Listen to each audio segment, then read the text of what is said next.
everyone, and welcome to this episode, the events one, of the Women Talking About Learning podcast.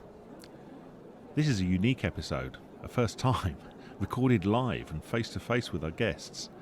And having the opportunity to be at the Learning Live event in London this week was too good to miss, so we encouraged some guests to talk about what it's like being a woman at events. We thought it would be good to hear from speakers, attendees and exhibitors about being a woman at learning conferences. So, we have 5 guests this week, and they are Beck, Miriam Speidel, Sarah Frame, Kamla Kaur and Caroline Ford. Katie and Kamla are exhibitors at the event. Miriam and Sarah are attendees, and Caroline is a speaker. This episode is recorded on the fly with crowd noise, technical problems and all the challenges you'd expect from a podcast recording in a busy venue. This is Women Talking About Learning. This is Katie, Miriam, Sarah, Kamla and Caroline talking about events. So my name's Cam and I work with NeoSkill Limited. I've been with them for over 10 years. NeoSkill's a learning provider, so we do training courses. And I'm the Sales and Marketing Director at NeoSkill.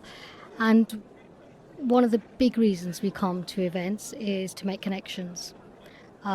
We don't do a hard sales pitch. We want to make conversations with people and understand what their challenges are and see if we can provide a solution. And the reason we don't do a hard sell is because we're all about building long-term relationships with customers. You know, we want them to feel comfortable with us and vice versa. And if we can be open and honest at events with the customer as to what we can and can't provide, that means we have a long-term relationship, and I think we're more approachable in that respect. My name is Miriam Speidel, and I'm a learning and development consultant. There are a lot of people in the L&D field that I admire, and I tend to follow them on social media, on LinkedIn, Twitter. But the events give me the opportunity to hopefully connect one-on-one and have a conversation and ask my questions, and also listen to them sharing, you know, their thoughts and case studies and examples and best practice on stage. So that's what draws me, just that opportunity to, I suppose, develop myself, but also make connections and funnily enough network. But I do come to those events with a good intention of networking, but I tend to chicken out at the last minute. Hi, I'm Sarah Frame. I'm currently working as a consultant in the learning sector. I have over 20 years experience in the online learning sector, and I've been part of the LPI for many years. So I am a seasoned conference attendee and presenter, particularly in the learning sector, Learning Live, Learning Technologies, Online Educa Berlin. But yeah, I think it's quite pertinent to say that I have been attending conferences for, well, more like 30 years. And it is really good to see that from the perspective of a woman, there has been a lot of positive change. I think there's still some way to go, but there has been a lot of positive change. My name's Beck and I work for Blue Eskimo, who are a recruitment company that specialise in recruitment for learning and development, digital learning and training. And I'm currently working there as a team leader, so as well as actually recruiting the staff, I lead a team of other recruitment consultants as well. And this type of event is really important for us to engage with both our clients and our candidates, for our brand to be seen as well, and just really to get some interesting conversations with those candidates and clients which might lead to placements or almost develop business. Right, my name's Caroline Ford. I am the Global Head of Learning Strategy Skills Management for Novartis.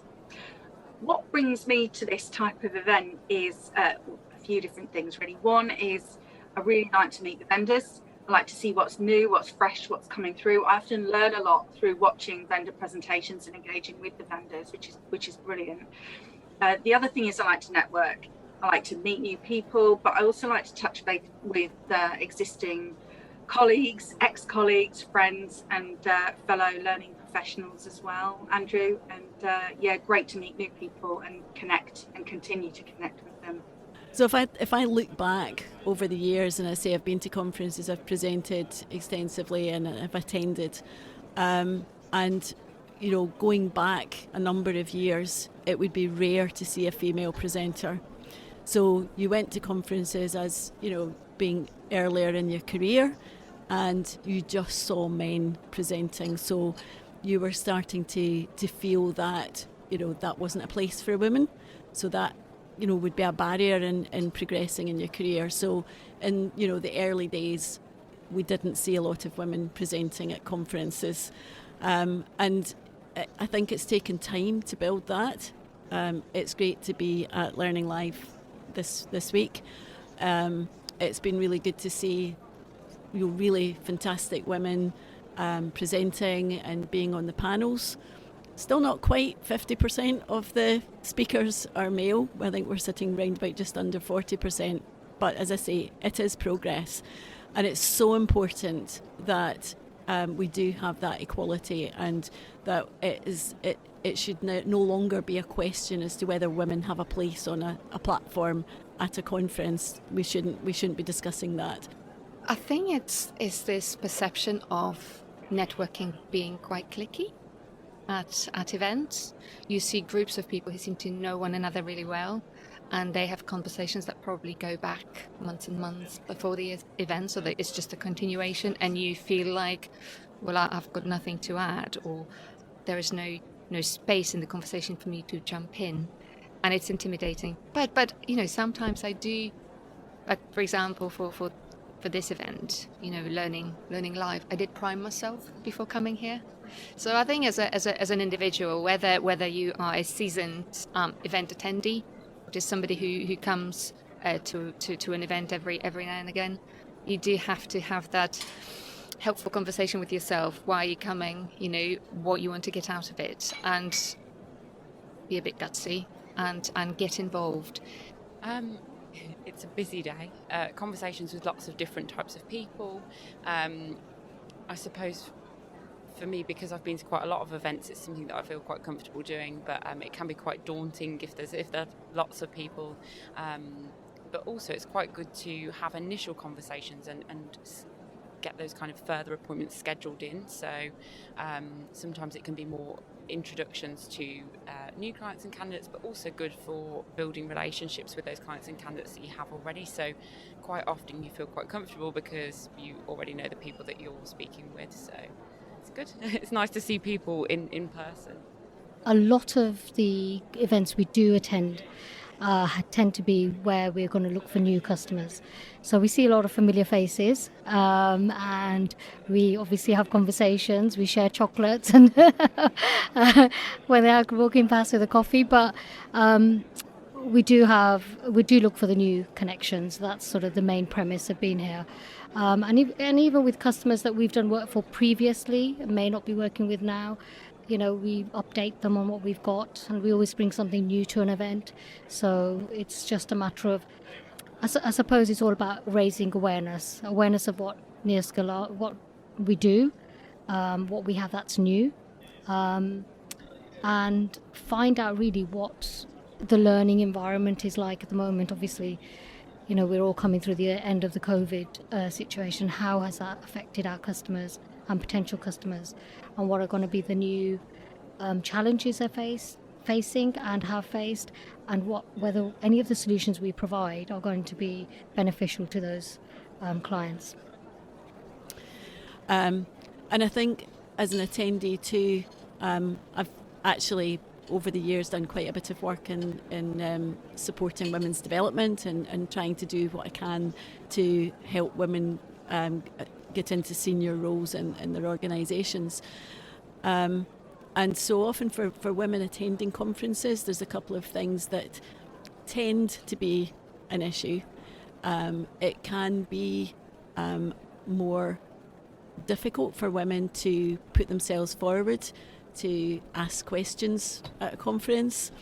There's plenty of research. It's not just me saying this. There is research that shows men will ask more questions and will speak for longer. That if the men start asking the questions, then women are less likely to ask questions. And we talk about sometimes, women needing more confidence. Personally, I don't think it's a confidence issue. I think the majority of women, and particularly in areas like this, are very confident. Sometimes we lack courage, and sometimes we just need to have that little bit of extra encouragement to get the courage to put ourselves forward, to ask the questions, to engage with other people. And so, from a conference organiser point of view, as we have at LPI, have female chairs. That shows that more women will ask questions and engage and have conversations. Maybe, set up the first question to be asked by a woman to encourage women to do that. So I started to ask questions in sessions, whether it's here or online in digital events.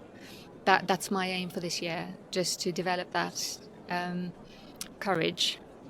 And I suppose I give myself a little bit of pat on the back that sometimes maybe there is something I've got to add, or I have valid questions that others may not ask.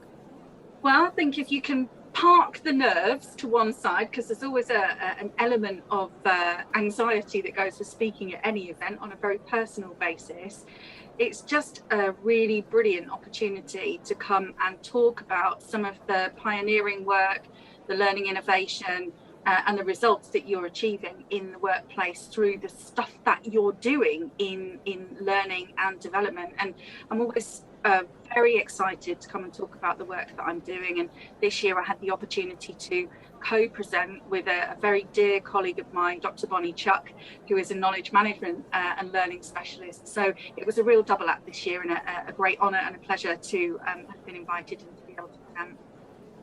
Typically, once we're all set up, it's just a matter of finding people who show an interest, say, for instance, in our stand or what we have on offer at the table, and just asking them questions. I mean, typically that's all it is, and striking a conversation. And it's not a conversation, to say, right, we're going to sell them X, Y, Z. It's a conversation to understand where they're coming from.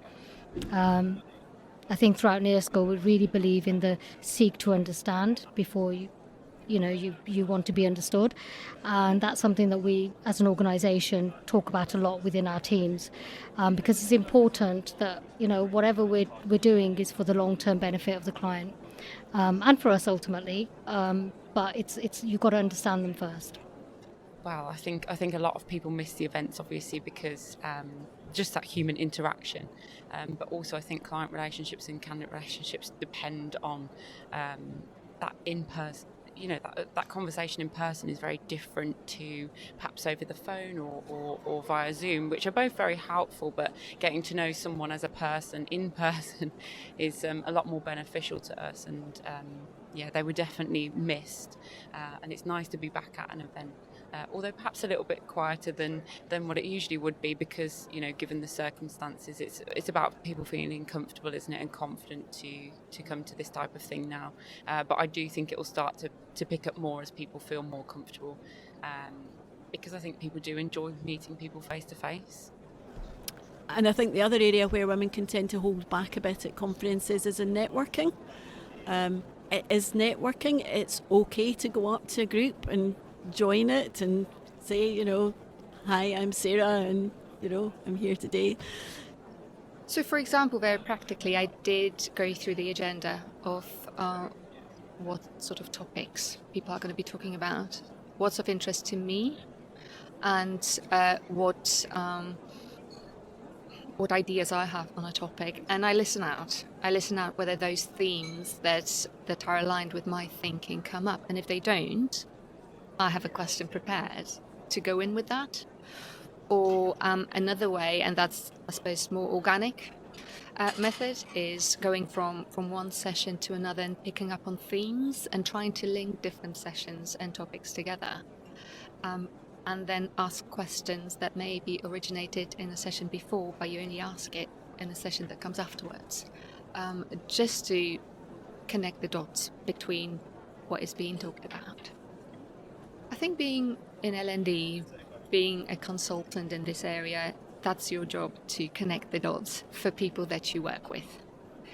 Whether it's designing a training program, a learning pathway that is aligned to a strategy, or a wider business objective, you need to have that ability to see trends, to listen out to conversations and connect it all, so that there are crossovers between all those entities that are interacting within a business, whether it's a business meeting, whether it's a session planning event, or a strategy conversation. So I think that's something I do naturally, and I seek it out. I seek the dots, I seek the connections. Speaking from a very personal perspective, I think that there is this gender specific? I don't know. I think it could be, but I think there is a fear of imposter syndrome a little bit. You know, certainly I think there's a confidence piece. You know, am I good enough? Have I earned a seat at this table? Why have I been asked to come and speak about this? What is it that I'm doing that people think is really interesting or valuable or pioneering? So I think there's always a seed of doubt.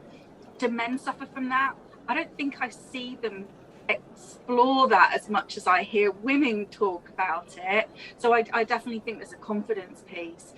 I think the other thing is that women just need to trust in the fact that they're great, they're doing the right work, they are measuring results, they are coming up with innovation in learning and development, they're seeing it through, and they are really starting to have a voice in a world that previously has been a male-orientated, male-dominated environment, and wrongly so, because you know, women make up probably 80% of the learning and development workforce, but probably 20% has been made up of male leadership. So I'm not quite sure how we ever get to that point, but I'm glad to see the tables are turning a bit, Andrew. So I'm not a very seasoned attendee. I don't go to many events, and I see a good mixture of men and women represented at the events, and at this particular event I'm pleased to see many women speaking on panels and sharing the discussions as well.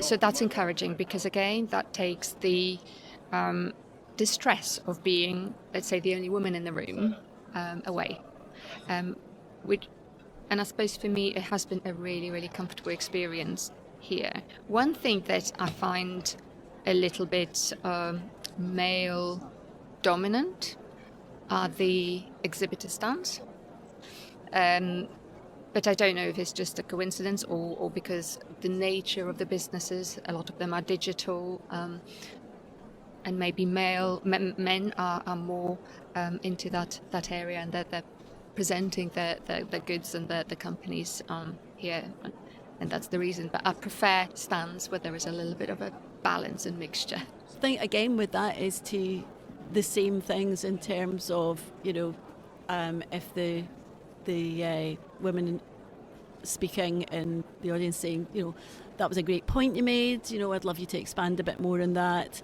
You know, really encouraging if they see a woman holding back perhaps at a network event, you know, being proactive, being supportive and avoiding behaviours that might not be seen as appropriate, which can honestly still be an issue. Again, nothing like as bad as it used to be, but occasionally can still be a little bit of an issue. I feel okay. I mean, it's their job. They come here to, I suppose, present what they've got, hopefully get business. And if you come to an event as a participant representing your business, you know that there will be people trying to offer you something, sell you something, which is absolutely fine, and it doesn't bother me. But I can put up a fight, and I'm not one to be sold easily. So yes, if I'm seen as easy pickings because I'm a woman, well, that's not quite the case. I think I've learned over the years not to take it personally, because some people just don't feel comfortable doing that unless they're there with a particular agenda and they're looking for something specific. They might just walk past all those stands that don't meet that criteria that they're looking for, in which respect that's fine. You know, I think in sales you have to have that sort of hard skin as well. You know, not every conversation is going to be a pleasant one, or it's not going to lead to a positive outcome, as in, you know, you're not going to build that relationship because you're not offering what they need. So no, I don't take it personally, and it's fine, and I'll still offer them a chocolate. I think because we're in recruitment, and although we're obviously heavily involved with learning in the sense that everyone that we recruit for is in learning, we are aware that, you know, some people won't want to be seen to be having conversations with us because they might be with their employers. So it does happen. We are blank sometimes, but quite often we will see someone we know who will walk past, and it's likely that we'll have a conversation with them the following day, you know, over the phone or something, or meet with them. So it does happen, and I suppose it can, for some people that might not be confidence, but it's something we're quite prepared for. Well, I always think if you want to build confidence within your own self and have a presence, I think planning and preparation before you do anything is really, really helpful. So I think one piece of advice would be think about what it is you really want to get out of that event. And actually write down a few ideas, a few things you'd like to talk to other people about, a few people you'd like to meet, a few topics you think might be current that you'd like to learn a bit more about, and a few vendors that you'd like to connect with. Take a look at the vendor list, really. So plan and prepare for what it is that you want to do. Think about how you want to present yourself as well, because, you know, Andrew, you and I sat on a panel together at this event.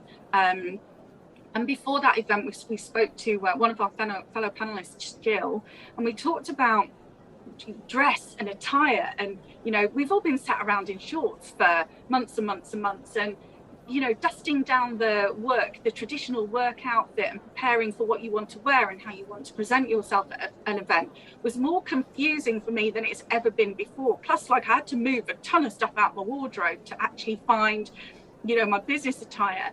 But I suppose my question that I had in my mind was, is it okay to wear those, you know, trainers with my business suit? Is there some protocols that, you know, do I still need to wear my high heels? Do I still need to do some of that? And I think women should start to really challenge, am I okay to get that little tattoo on display? Is it okay to wear my trainers with my suit? Hey, do I need to wear a suit at all? Can I come with my pink highlights? Is that okay? I think women should be really pushing the boundaries of bring your whole self to work and be yourself at work and be yourself in a conference, because I think that's authentic, it's genuine, and I think it represents who you are as a person, and that's what people buy. Be prepared, I suppose, so know what you're talking about, and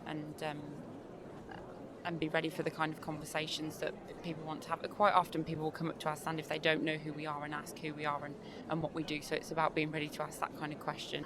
I think it's probably what I would tell anybody in my team, which is be yourself. Just be yourself, and particularly if you're in like a sales role, which is ultimately what you probably are in at an event, be yourself and just show your confidence, because people are attracted to that. If you're authentic, people will see that through you. If you're being fake and you're putting on a persona, then they'll also see that. And that's when, you know, people are put off. Even if you're offering something they need, they may be put off to have that conversation with you. And if you're authentic, I think people will want to talk to you anyway. That's I think there's the three things. There's making sure that we've got a balance of male and female speakers. We've got to make sure that we try and create opportunities that will encourage equal participation. It's great, for instance, you know, yesterday morning when there was questions going on screen, again, that's going to make it easier for everybody to put forward the questions. You know, for making sure networking events that, you know, if you're there and you're a woman, it's okay to start joining in. Don't just stick with the people, your colleagues that you came with. Don't just go to a group of women only. You know, these are things that will help you get the most out of a conference. With Blue Eskimo, we attend some of the learning technology events, the exhibitions. So I tend to be exhibiting, but I do try and take time off the stand to walk around and you know, and have conversations with people and on the other stands and see what it's like from a perspective of someone who is attending the event. I think I'm quite fortunate in the sense that we work in the L&D space and it's quite an inclusive environment, so I don't feel I don't feel that anything is particularly different for me as a female in the environment, although sometimes, for example, this morning it might have took me a little bit longer to get ready than perhaps some of my male colleagues. But at the actual events, I feel very much included. I don't notice any difference being a female. Going forward, I would love to see a balance of conferences held in a similar space as this, like Learning Live, face-to-face. And I really enjoyed the opening session, I believe, where audience were able to ask questions via the phone. You didn't have to put your hand up. If you wanted to, I guess it was an option, but that was a welcome change. I've not seen that before done in that kind of forum. But over the course of the pandemic, I really enjoyed the digital events, and I attended a couple, and I felt very, very comfortable getting involved in a conversation with other participants. Didn't see them. I could only see what they posted in the chats. But that gave me such a great experience, and I've learned so much, and I didn't feel intimidated or inadequate. And it felt great. So I hope that going forward we will have a mixture of those events. We won't go back fully to face-to-face, although I do welcome it. But I would like to retain that digital experience as well.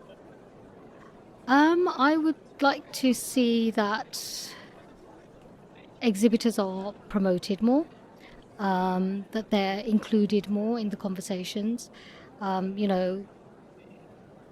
If the event is having, sessions for the delegates to include the exhibitors, that's always good because it's a good conversational starter for when they come out and talk to you at your stand. So that's always good. And I think generally it's, especially now with the COVID situation, I think it's good for the organisers to really make people feel comfortable that, they've got all the hand sanitizers out, and they've got social distancing, so people feel comfortable. They can come out, they can still have that conversations, they can have the human contact that we've all missed out on. I think right now that's really important. Entertain me. When I come to an event, I want to be entertained. I want to be engaged with the people who are at that event. I want to meet really interesting people. I want to be connected to people. I want to have the opportunity to share my story, but also have really nice informal opportunities to hear other people's stories. We are in the business of learning and lifelong learners ourselves in the main, of course, it's what we do. So I think this sort of event poses such a brilliant opportunity to learn and be a continuous learner and take part in discussions, conversations and opportunities to move the learning agenda forward. So that would be my advice to the organisers. More of that. I think they're really important for business going forward. With the year that we've just had where we've lacked those events, I think they've really been missed, and we actively encourage our candidates and clients to come to this type of event, not just to benefit us, but to benefit them and what they can learn. These type of sessions are really beneficial, I would encourage them to continue. We've just had a wonderful panel session here actually on diversity and inclusion, and I think what's important is that we can't just expect that to happen. We can't just think, well, yeah, we're all very inclusive in this organisation, so it will just happen. You have to design that in. So when you're planning your event, you have to design in the inclusion and think about what you need to do to make sure that it is genuinely an inclusive event. And that is about how structuring the panel sessions and arranging questions and maybe having smaller groups for discussion where people feel more comfortable. As the first of the episodes recorded live, this provided a set of challenges that we hadn't had before, and our guests coped brilliantly. There was a lot to think about in this episode, and the point about balance is really important and one reason why this podcast exists. To demonstrate our commitment to that even further, we've been asked to support the Great British Businesswomen Forum on the 14th of October this year. I'll be on a panel about men's allyship for women and chairing a panel on imposter syndrome with women guests from across business. You'll find all the details in the show notes. Thank you to Katie, Miriam, Sarah, Kamla and Caroline for their insights in this episode and their patience as I cajoled them into speaking. I think they more than delivered. Also a massive thank you to Ed, Pauline and the LPI team for giving us the opportunity to do this recording. You find all of our guest contact details in the show notes, along with links to the LPI and the Learning Live event and the Great British Businesswomen Forum. Please share, like and subscribe to the podcast. We appreciate everyone who listens and helps make this podcast such a fun and entertaining thing to do. As always, we thank you for listening and we'll see you again soon.